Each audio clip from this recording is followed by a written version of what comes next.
Towards a bright future. We are students. We are multidisciplinary. Based in Enschede.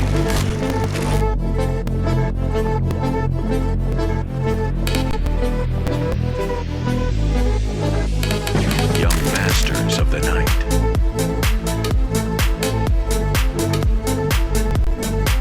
All of us are on a mission to preserve racing for future generations.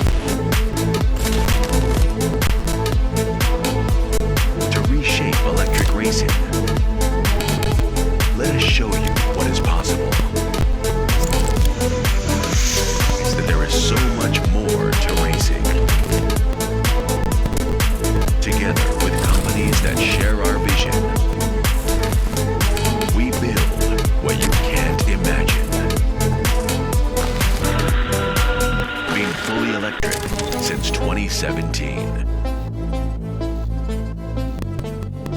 We are reshaping. We are Electric Superbike Twente.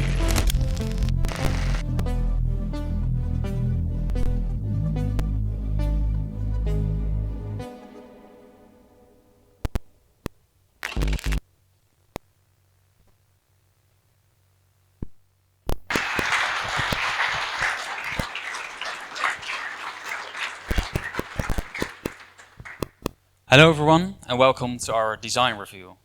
This is Cynthia, our communications manager, and my name is Gijs, team manager of our amazing team of Electric Superbike Twente. And we are ready to reshape electric motor racing. Motorsport is an all-time popularity. We like the tactics, the speed, the maneuvers and the win. But next to the joy it gives to watch a race, motorsport is all about science. Incredibly large teams with loads of technological knowledge are working on improving their vehicles according to the regulations they are given. Every team tries to improve the very last percentages of their projects in order to win from the competition. But when this is not enough, they will have to think of something new. That is why motorsport is the place where innovation is born. The racetrack has always been the place where technologies were pushed to the limits. It's a testing ground for new technologies in order to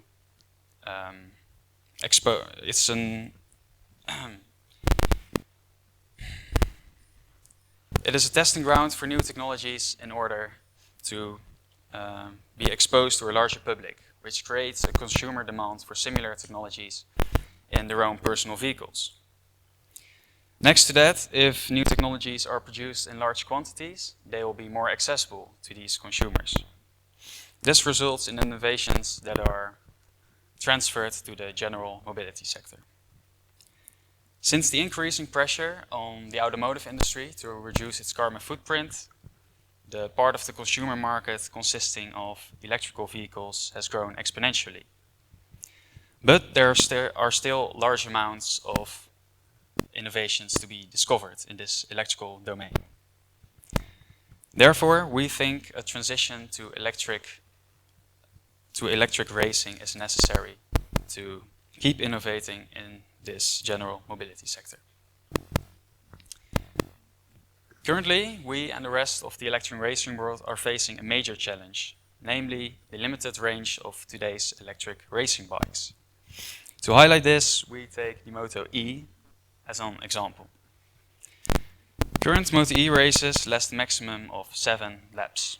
And consequently, the trend for riders who start in the midfield of a race is to take extreme risks during this race.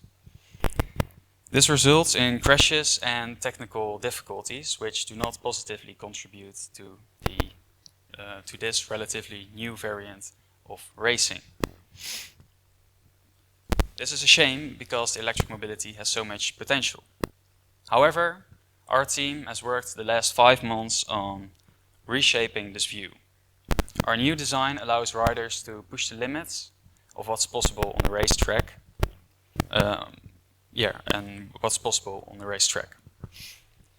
We contribute to this view by preserving racing for future generations. We are part of the development of eco-friendly and sustainable technologies to ensure the sport remains relevant and is in line with the latest environmental changes. We believe our future will be electric. Electric Superbike Twente is the result of hard work and dedication of a multidisciplinary team of students. Since 2017, we already built 4 revolutionary motorcycles. And joining Electric Superbike Twente means that you're not only a member of the current team, but you also became part of a large family of students sharing the same passion. This is a network of knowledge and experience. And the previous teams have laid a foundation where we, as the current team, can build.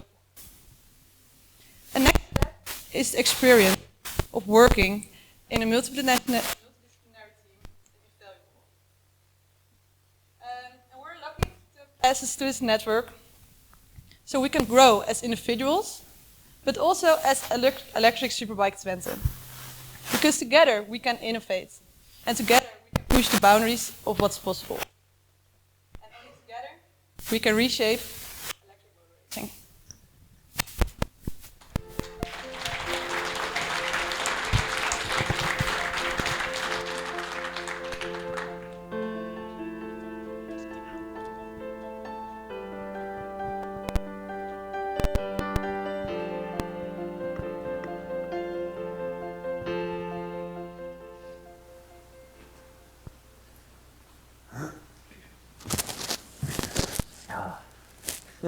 Hi.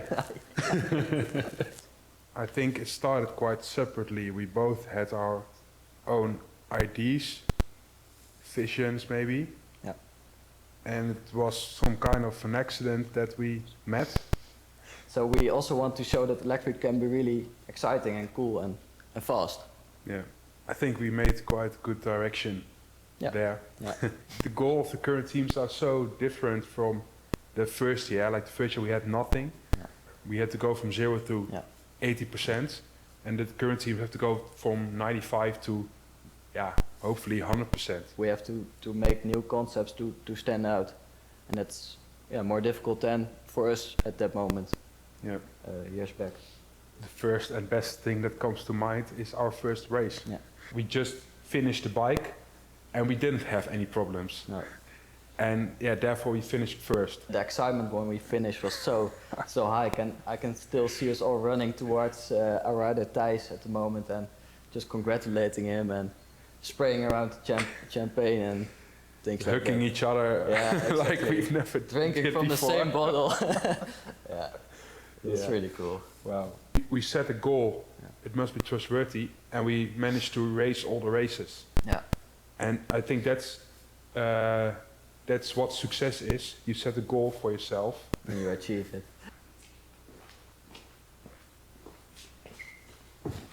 So there we are. Here we are.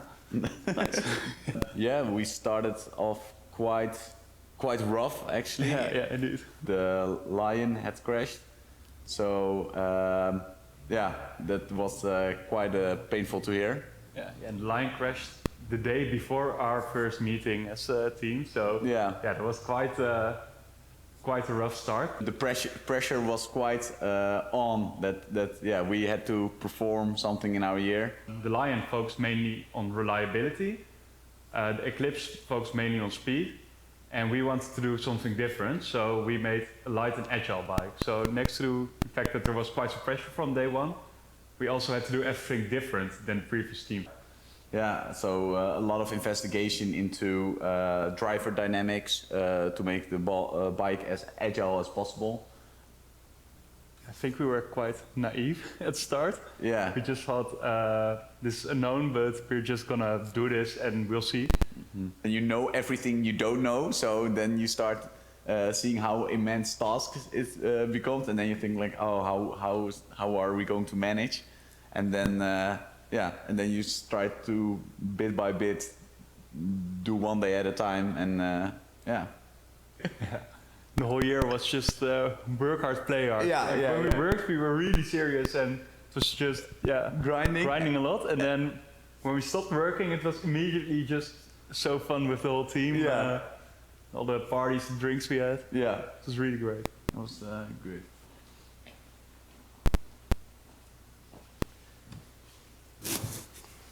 Zitten we dan, Jim? Blijven we al zitten? Yeah, so we started off as a new team and we had our first job, which was moving into the new building, which was quite exciting, of course, but also a challenge because the new future factory wasn't ready yet. Yeah, I remember it as being quite cold and quite noisy sometimes because we all had to do our emails here and our offline meetings and online meetings and angle grinding all in the same room. And there was construction work going on all the time. In here and in the offices. And then it came back. Good old COVID came back from its summer vacation. Companies started being quite cautious. It put a lot of pressure on the whole team, especially the external affairs guys, but also the technical team, as they had to design the same bike with the same specs with way less financial means, and it slowed down the process even more. It was normally a call 1, 2, you're done. Yeah. And now call 10 partners, Yeah, which might say yeah, no, we yeah. won't, and the 10th might say yes. Yeah. I remember it getting pretty fast from that point on. I remember all the parts coming in. But it came together, and the marketing girls also did a really good job on putting the reveal together. Yeah. And that's when the EST5 came into the picture. And then after the selection of the new members, of course, came the moment that we had to hand everything over, Exactly. which Yeah. felt like proud parents having to give away their baby, which was a tough moment, but Yeah. also enthusiastic to see what the new team would do with the bike and how they would continue it and improve it. Yeah. We knew that we could select a very good new team, and that also. Made it okay to pass everything over. Exactly. Yeah. And they did a great job, of I course. agree. Yeah. Really great job. Really good. They did amazing.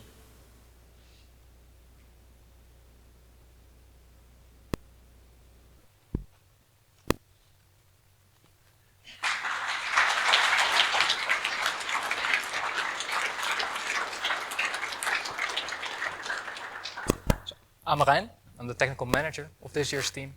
And as you just heard or saw, innovative and daring ideas have always been part of Electric Superbike Twente. So when we look at the mission we have set ourselves of reshaping electric motor racing, you can see that this fits right into our alley.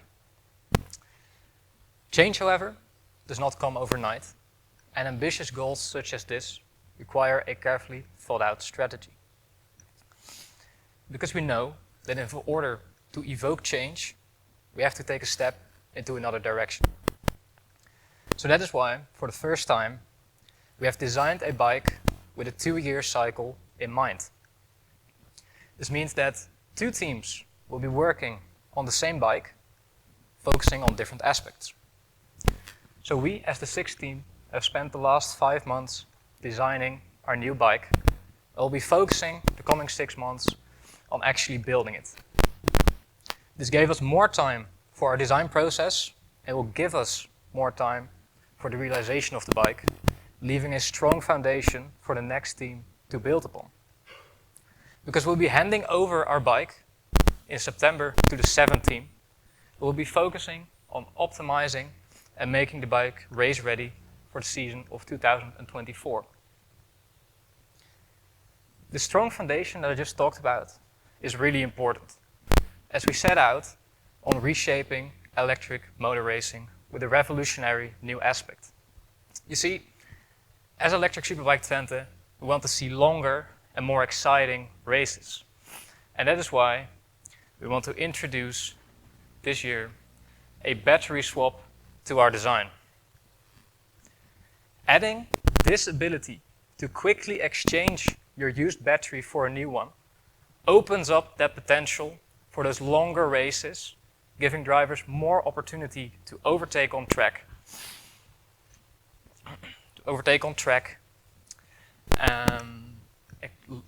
prolonging those races. So now you have seen our mission. It's time for the technical team to show you what we had to design. And we'll start with Jeroen, who will tell you something about the most radical change we had to make. Thank you.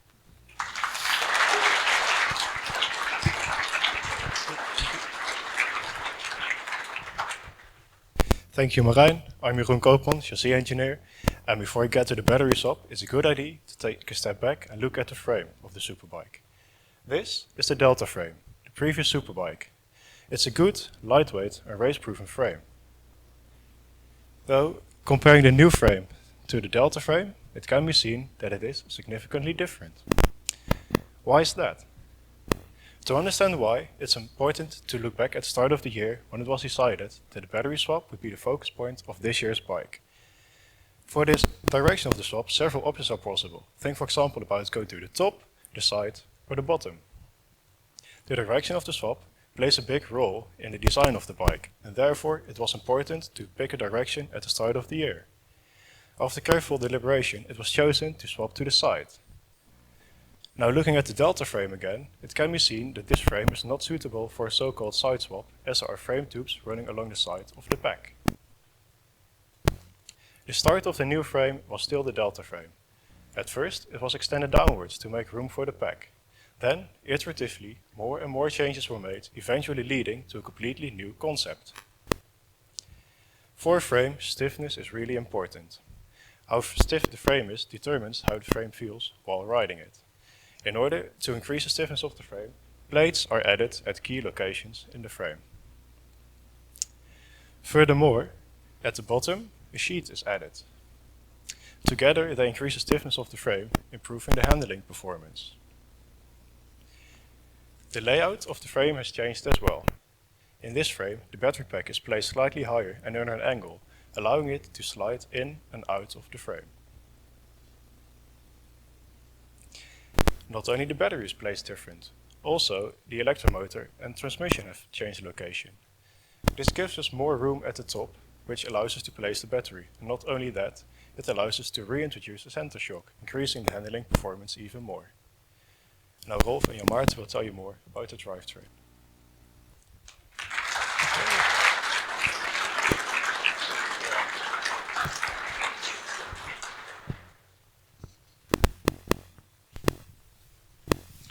Hello, my name is Jan Maarten and I'm a chassis engineer of Electric Superbike Twente. I'm Rolf, I'm also a chassis engineer. From a transmission perspective, it's very important to notice that the electromotor hasn't just moved, it's actually upside down. So this means that there will be oil flowing towards the electromotor instead of away from it. If you have an internal combustion engine, that's not a problem, but in an electromotor it is. So this oil should be kept out. Due to the high rotational speeds in this area, a normal rubber seal would wear out too quickly. And due to the increase of oil flow, the previous solution would not be sufficient anymore. So we opted to use a labyrinth seal, which uses grooves to stop the oil from going in, and then centrifugal effects to get rid of the oil in grooves. Excess oil is then discarded at the bottom with a drainage hole. Another issue that we had to solve to be able to place the electromotor as low as it is its size. Because it's located so low on a superbike, it can't be too wide or else it would scrape on the asphalt when cornering. So one easy solution to this would be to decrease the width of the electromotor itself, but this would result in a big loss of performance. So instead we found a way to decrease the width of the transmission. See, when these gears turn, they don't only transfer a rotation, but they also push each other away. So previously what we had were two gears located on every gear, or two bearings, on every gear to absorb these forces. But for the new design, we use super precision ball bearings, which means that we can reduce the amount of bearings from 10 down to 6. This in turn reduces the width of the transmission in the critical area below by 30% and allows us to place the electromotor below. All of this results in a total transmission ratio of 5:1 with some adjustability in the chain wheels, transferring 625 Newton meters of torque to the rear wheel. Yes. The torque will come from the electromotor. So for our new bike, we also developed a new electromotor. This will be a further development of the electromotors of our previous bikes, the Apex RS and the Delta XE. So once again, we will make a high RPM, permanent magnet alternating current electromotor. We designed our electromotor to have a power of 160 kilowatts with a torque of 125 Newton meters. In general, an electromotor has an efficiency 3 times higher than an internal combustion engine. However, cooling is still very important to maintain our superbike in top performance. To do this, 3 major changes have been made to the design of our electromotor.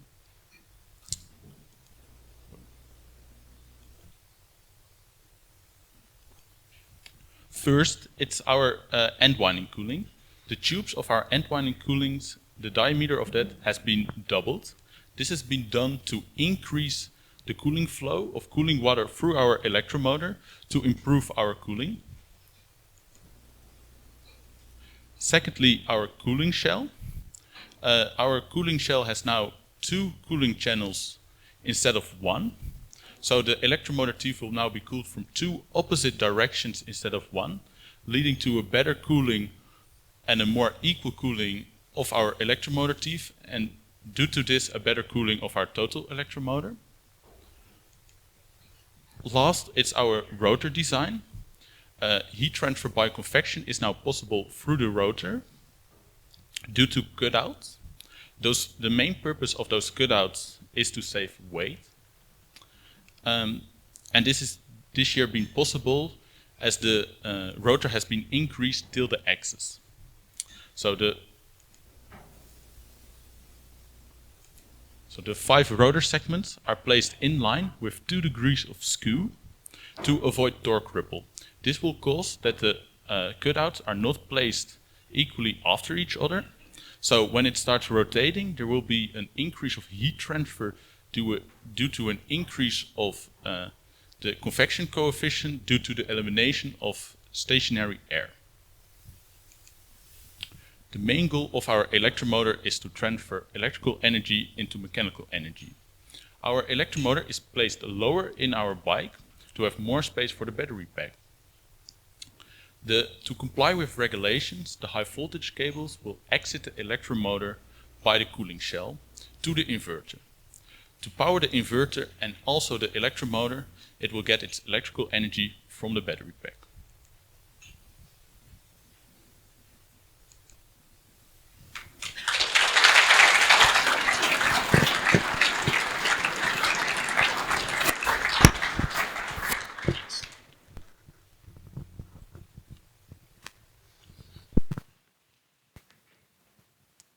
Hello everyone, my name is Arjen and I'm a chassis and Chief Chassis of this year.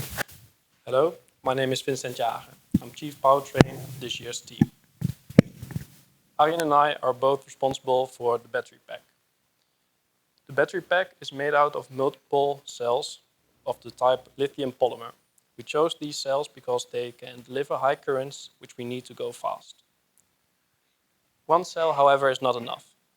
So we designed 8 in parallel, and this is a lot. Previous years only had 3. Since the interconnection system is in the middle of the battery, we replaced them for now during this animation so it's better visible for everyone. We need 8 cells in parallel for multiple reasons. One of them is to increase the capacity to the one what we want, but also for efficiency. Efficiency is important because if the battery heats up due to the efficiency losses, it can overheat. But also, it decreases the range. So it's like a double-edged sword. The efficiency has 2 main components. This is the resistance and the current. The resistance is kept at the minimum by the 8 cells in parallel, but the current has a different story. for the current to be lowered, but we have to keep the same power, but the current has to be lower, and therefore the voltage needs to increase. And that's exactly what we've done. So every module needs 16 of these cells in series. All of these cells need to connect together, and this is why we designed an interconnection system. The interconnection system is about 3 aluminum bus bars. These bus bars conduct the current from one cell to another. An aluminum frame clamps everything together, so only 2 screws are necessary to clamp 16 tabs down.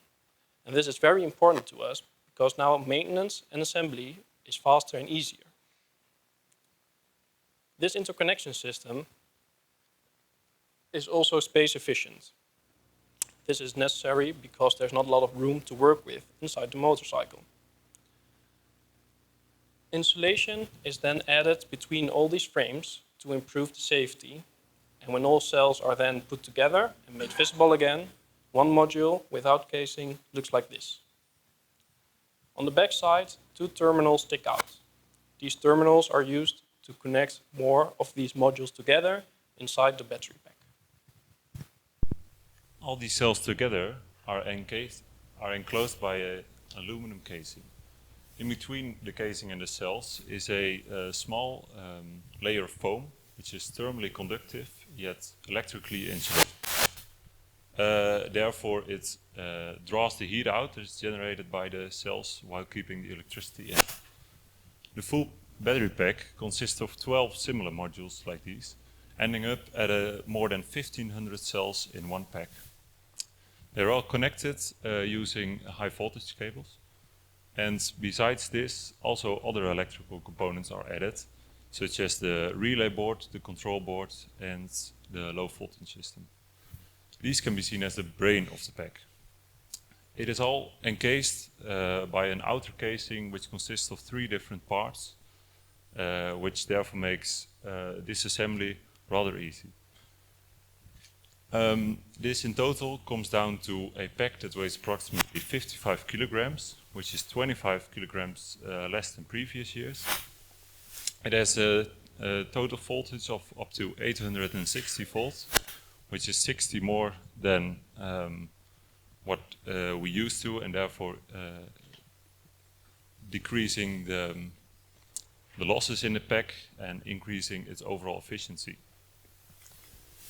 It has a total of 7.8 kilowatt hours of charge, which means that the motorbike will drive for approximately 20 kilometers on a single charge at racing conditions. However, this may not be enough for long races, and that's why we designed a swapping mechanism to be able to quickly remove and replace a battery pack with a new one. The diagonal beam on the right keeps the battery pack into the frame, while the rubber spaces are added to reduce vibrations that are generated when racing. On the left, the diagonal beam of the frame is grabbed by the battery pack to keep it nice and sturdy in place. To be able to make the swapping work, three main connectors have to be connected or disconnected and connected again, which are the high voltage in orange, the data connector with the purple cable, and the orange circular connector, which is the manual service disconnect. All in all, the swapping mechanism is kept into place using only 2 nuts, therefore decreasing the swapping time drastically. We are aiming to remove the battery pack in under 30 seconds, and therefore swapping it rather quickly. However, it doesn't only need to be quick, it also has to be safe, and that is why the swapping mechanism is designed to withstand all the forces that are acting on the battery pack during a race, even in case of a crash. Besides that, all the connectors are automotive graded, so they're thoroughly tested by other companies. On top of that, the manual service disconnect is added to make sure that the battery pack won't be live even in case of a crash. This all results in a battery pack swapping mechanism that is quick yet safe for swapping the battery. For this to work, we have to gather a lot of data also in the battery pack and transfer it to the rest of the motor through the data cables. That's where Ruben will talk more about.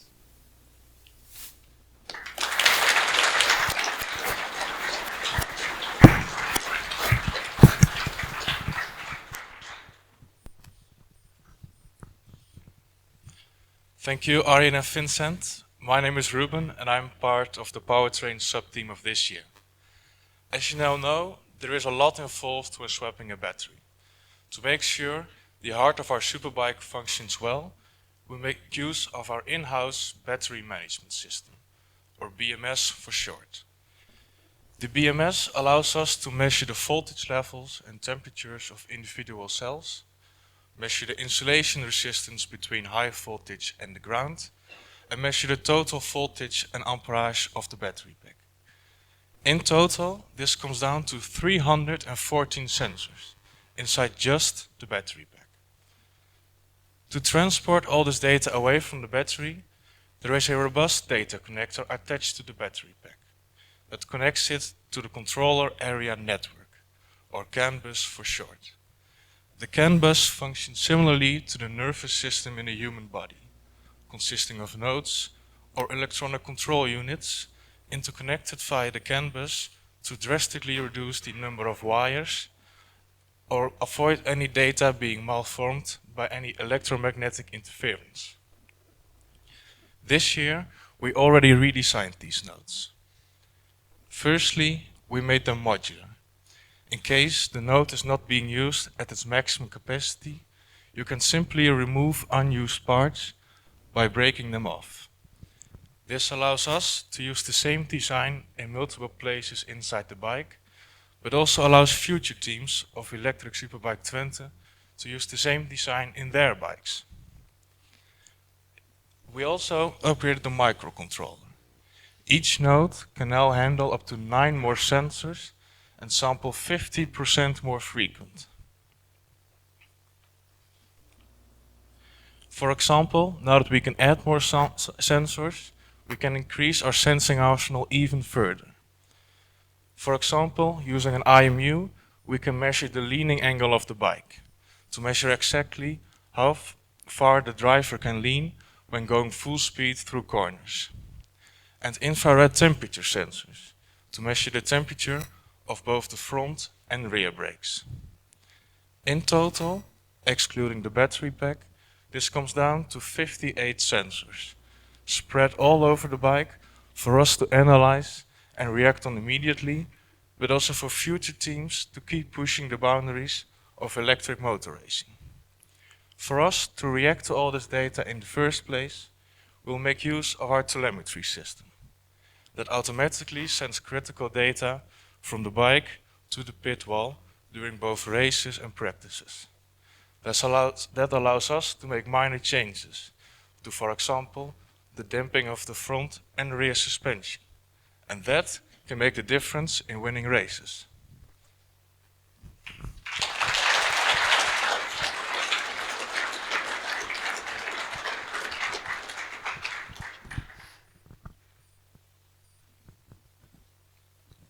So now, you have seen some of the changes we had to make in order to pursue our mission of reshaping electric motor racing. But this was only just, of course, the tip of the iceberg. A lot more individual components had to be altered, optimized, or redesigned, and together they all form the design of our new racing bike. Therefore, we would like to introduce to you now the design of our 5th generation electric superbike. So, by weighing in at only 190 kilograms, it gives us an advantage of over 30 kilograms with regard to previous years, increasing the performance by making it more agile. 220 horsepower are available from the newly designed Electromotor to power it to its top speed of over 300 kilometers an hour, all while still being able to race 20 kilometers on that single charge and even further due to the revolutionary new battery swapping system. Over the past 5 months, our team have worked tirelessly to this new design. And now we are ready to go to the next phase.